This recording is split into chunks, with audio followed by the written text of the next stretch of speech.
met face-to-face for the first time in nearly 2 years during a dinner hosted by Ethiopia's new Prime Minister Abiy Ahmed.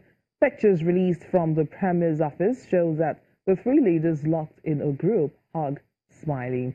But delegates from the two warring sides say that a peace deal to end the conflict that erupted in 2013 is still far off.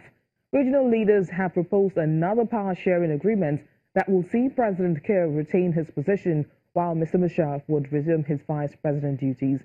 The last deal, signed in August 2015, collapsed less than a year later, with both sides accused of violating the terms of a ceasefire and carrying out human rights abuses like massacres and rapes. The United Nations, US, and African Union have all threatened punitive measures if the fighting does not stop by the end of this month.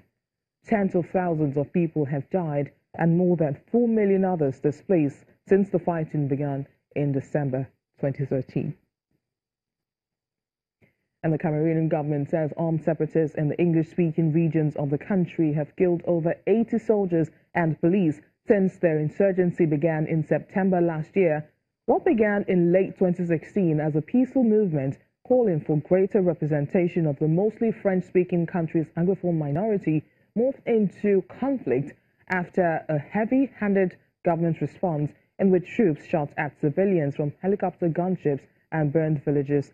Well, that bolstered support for some in the Anglophone Cameroon who want to form a new state called Ambazonia.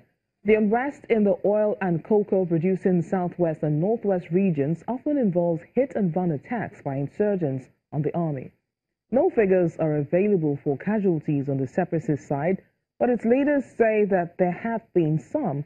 The fighting has forced tens of thousands of civilians to flee over the border into Nigeria. In the reports, the government pledged 12.7 billion CFA francs over 18 months to help nearly 75,000 people who have been displaced across the two Anglophone regions.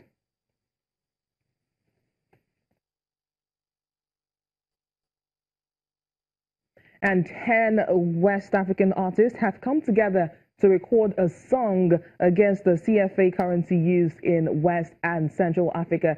There have been growing protests in the region over the continued use of the currency, with some experts arguing that the region has outgrown it.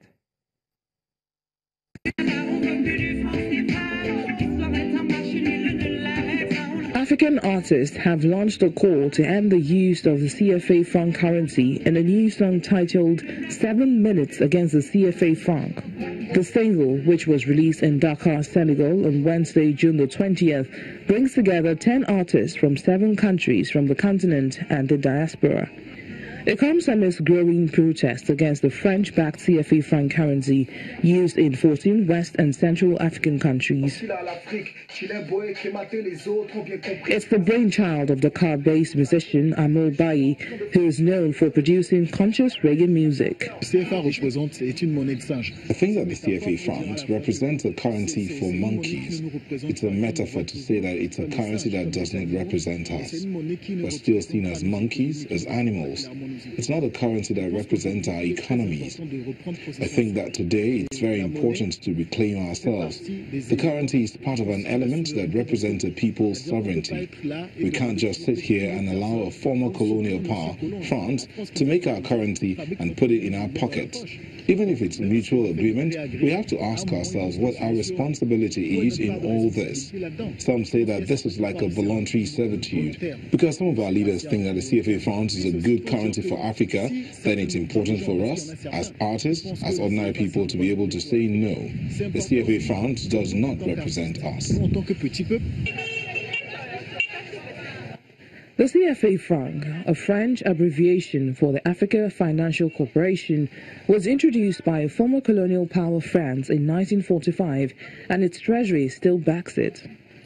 Popular anger over the currency, seen by many in the region as a symbol of unwelcome French paternalism, dates back to at least 1994, when Paris suddenly devalued the currency. Those against the CFA call it an instrument of monetary repression that only benefits France, offering markets for its products as well as possibility to wield military and political power. It will be difficult to completely abandon the CFA Franc because it's a currency that we all know. If we give it up, it will be difficult for us to start getting used to a new currency. The CFA was originally pegged to the French franc and now to the euro.